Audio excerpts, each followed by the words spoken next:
બોલો લીંબોજ વિસત વાડીનાથ વડવારા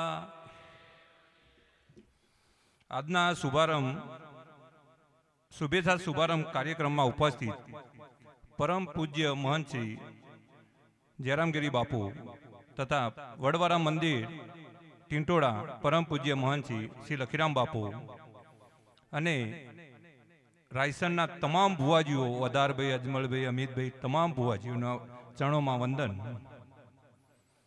ગોપાલક સંસ્થા ગાંધીનગર શ્રી લલ્લુભાઈ અને રાયકા એજ્યુકેશન ટ્રસ્ટ સંઘપુરા તેના તમામ સભ્યોનો આભાર. રેક્સ સંસ્થા આપણી અમદાવાદ તેના તમામ સભ્યોનો ખૂબ ખૂબ આભાર. અને ગોરસ ગાંધીનગર રબારી સમાજ સમૂહ લગ્ન સમિતિ મારા આદર્શ વડીલો અને ભાઈઓ તેમનો ખૂબ ખૂબ આભાર. અને ખાસ આભાર વિધિ બાકી છે પણ ખાસ આભાર નીરજભાઈ ભરવાડ, કાનજીભાઈ કોડા અને રાયકા રેક સંસ્થામાં જે દિલથી કામ કરી રહી છે રમણભાઈ પટેલ માટે તાળીઓ પાડો. હું એ સંસ્થામાં જ્યો અને મને ત્યાં જાણવા મળ્યું કે રમણભાઈ કોઈ સમાજ નહીં, કોઈ એ નહીં, અને દરેક સમાજ માટે જે કાર્ય કરી રહ્યા છે આવા વિલ્લાઓની અત્યારે જરૂર છે તો સનાતન ધર્મ ટકી રહે છે. એટલે રમણભાઈને હું દિલથી એમનો ખૂબ ખૂબ આભાર માનું છું. રમણભાઈ અને આપણે લીંબોજ માતાજી સંસ્થાના મોપ કહેવાય લક્ષ્મણભાઈ, રેવાભાઈ, વરવાભાઈ, રેવાભાઈ, જેસંગભાઈ, રઘુભાઈ, આવા અનેક વિલ્લાઓ જેના કારણે આ સંસ્થા ટકી રહી છે. અમારા બે સાથી મિત્રો તો છે કનુભાઈ અને જીવરામભાઈ અને લીલાભાઈ, અમિતભાઈ, બધા. ખાસ મારા આત્મસન્માન ગણા એવા વિદ્યાર્થી ભાઈ બહેનો તમારો ખૂબ ખૂબ આભાર. તમે લોકો જે સમય આ સંસ્થામાં ગાળ્યો છે એમાં કોઈ ફરિયાદ નહીં, કોઈ રોકટોક નહીં, કોઈ કહેવત નહીં, અને એક ભાઈચારો જાળવ્યો છે. અને આવો ને આવો ભાઈચારો તમે જાળવી રાખો.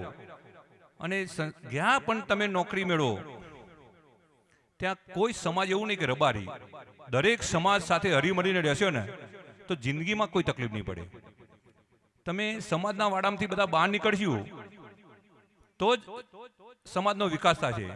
કોઈ એક સમાજનો વાડાથી વિકાસ થશે નહીં. આપણી તારીખ 22 તારીખે જે તલાટીની પરીક્ષા લેવાની હતી એ આપણે 23 તારીખ નક્કી કરેલી છે. એટલે એ મેસેજ તો ગ્રુપમાં ફરે છે. અમારી ગણતરી એવી હતી કે 100 વિદ્યાર્થી તલાટીમાં લઈએ અને 25 વિદ્યાર્થી બહેનો લઈએ.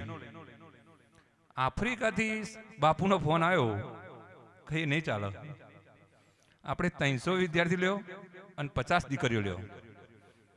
તે બાપુના વિચારને ખરેખર આપણે એમના ચરણોમાં વંદન કરીએ છીએ. અને લખીરામ બાપુને એવો આગ્રહ કરું છું કે બાપુ આપણું સંકુલ થોડું લેટ ચાલી રહ્યા છે, આપણે થોડો તમે રસ લઈને 1-2 મીટિંગ કરો અને ટીંટોળા સંકુલ 2-1 વર્ષમાં તૈયાર થાય. કારણ કે તમે ભગવી ચાદર ઓઢેલી છે, તમારે સમાજનો ઉદ્ધાર કરવાનો છે.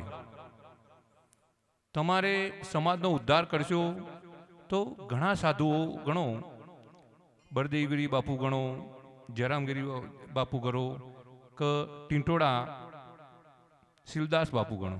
અત્યારે આપણે મને યાદ કરીએ છીએ તો એ જીવિત છે અત્યારે, જયરામ સ્વામી ટીંટોળા. તો બાપુ અમારો હક છે તમને કહેવાનો, તમે કદાચ મીટિંગ બોલાવો અને મીટિંગમાં કોઈ ખોટ રહેશે નહીં. અમે બધા તમારા જોડી છીએ, તમે કોઈ વાતે સંકોચ રાખશો નહીં. સંસ્થા ચાલશે જોરદાર.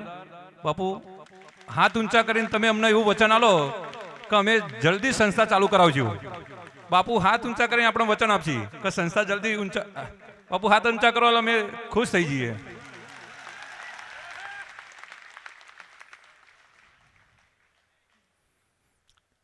અને ખાસ જે દિવસ રાત મહેનત કરી છે તમને લોકોને પણ ખબર છે, બેચરભાઈ હોય, લીલાભાઈ હોય, લીલાભાઈ ચંદુર, નવગણભાઈ હોય, કૌશલબેન હોય, અમૃત કાકા હોય, સંગીતાબેન હોય, સંગીતાબેન ચૌધરી, આ તમામનો કદાચ કોઈ મારથી રહી ગયું હોય તો માફ કરજો, તમામનો ખરેખર ખૂબ આભાર.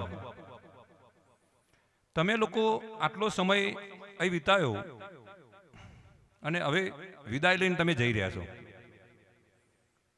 એક આનંદનો અવસર છે, કારણ કે સારી જગ્યાએ તમે જઈ રહ્યા છો.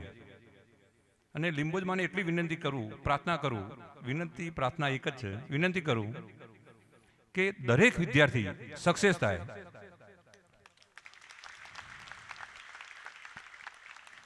હું ખાસ વિદ્યાર્થીઓને અવારનવાર કહેતો હોય છે કે તમે પોઝિટિવ વિચારો, નેગેટિવ કદી નહીં વિચારવાનું. કારણ કે હમણાં દિનેશભાઈ કીધું, બાપુએ કીધું કે જેટલી સંખ્યા છે એટલાના પરિણામ મળવાનું નથી.